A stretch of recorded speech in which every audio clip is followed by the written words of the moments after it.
« 65 821 jours que la Belgique existe. Le scoop du jour, c'est Etienne Scoop, notre Karl Lagerfeld belge qui nous impose sa nouvelle collection été pour les motards.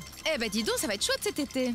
Et rappelons au passage que cette tenue-ci, par contre, n'est toujours pas autorisée. Feu vert pour installer des alcolocs dans les voitures. Cet appareil qui permet d'empêcher de rouler en état d'ébriété. Eh bien, vite alors! Comment je vais faire, moi, le matin, pour aller au Parlement? Sécurité routière toujours, le nombre d'accidents a diminué de 60% à proximité des radars.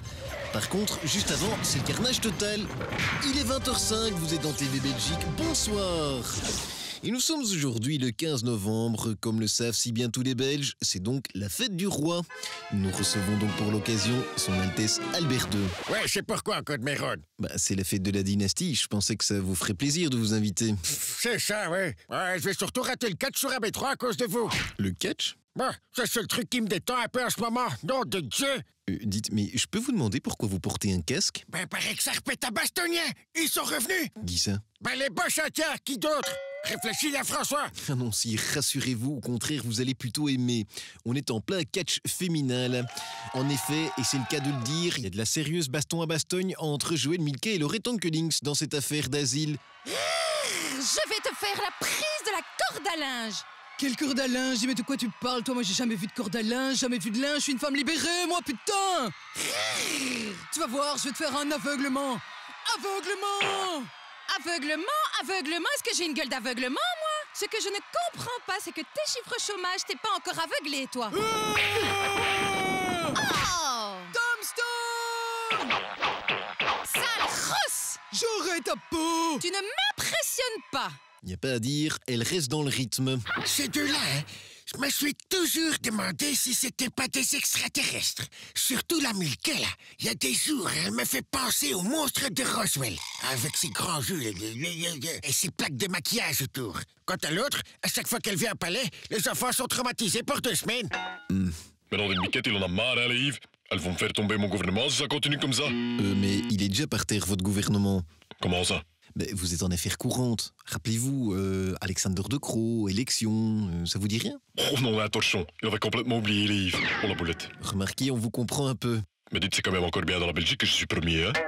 Oui. Non, parce qu'avec tous ces intérims, à la fin, moi, je sais plus, hein. L'Europe, la Belgique, Marseille. Mais dites, qu'est-ce que je dois faire, moi, si mon non-gouvernement tombe? Ouais, c'est là en effet encore un beau casse-tête belge. Est-ce qu'un gouvernement qui est déjà par terre peut retomber?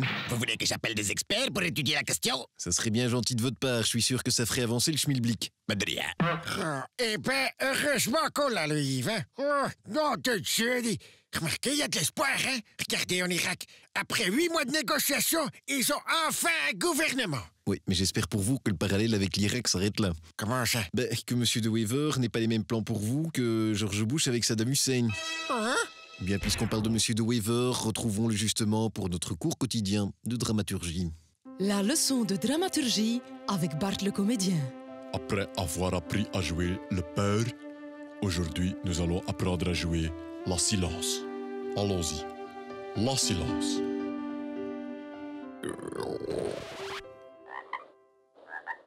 Pardon, ça mon estomac. Je recommence. La silence.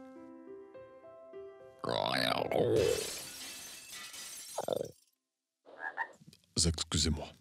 Je recommence. La silence. Je crois que c'est clair. CQFD, Bart doit urgemment manger. C'était la leçon de dramaturgie met Bart de comédien. Et l'autre clash fort médiatisé ces derniers jours, c'est évidemment celui qui opposait Eric Van Rompuy à notre icône national Philippe Geluck. Mais les dernières nouvelles sont plutôt bonnes. Apparemment, il y a de la réconciliation dans l'air. Voyez plutôt. Et Eric, tu dors? Non, mon chat. Alors, tu es toujours fâché, dis? Mais non.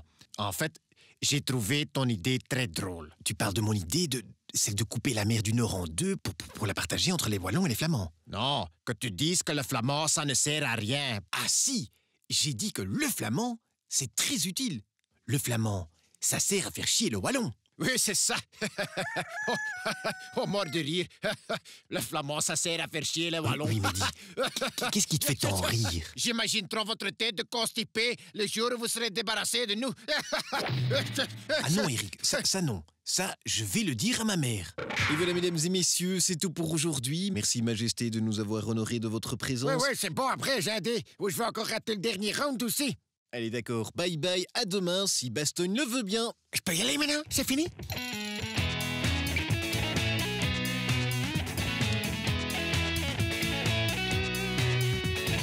Sire, j'ai un petit cadeau pour ton fête. Hein? Oh, un livre. Merci, Monsieur de Weaver. Comment se reconstruire quand on a tout perdu? Tiens. Avec une préface de Sandra Kim. Oh, ça me fait fort plaisir. Merci, Monsieur de Weaver. Ça me fait plaisir que ça vous fait plaisir. CQFD, Bart a bien choisi.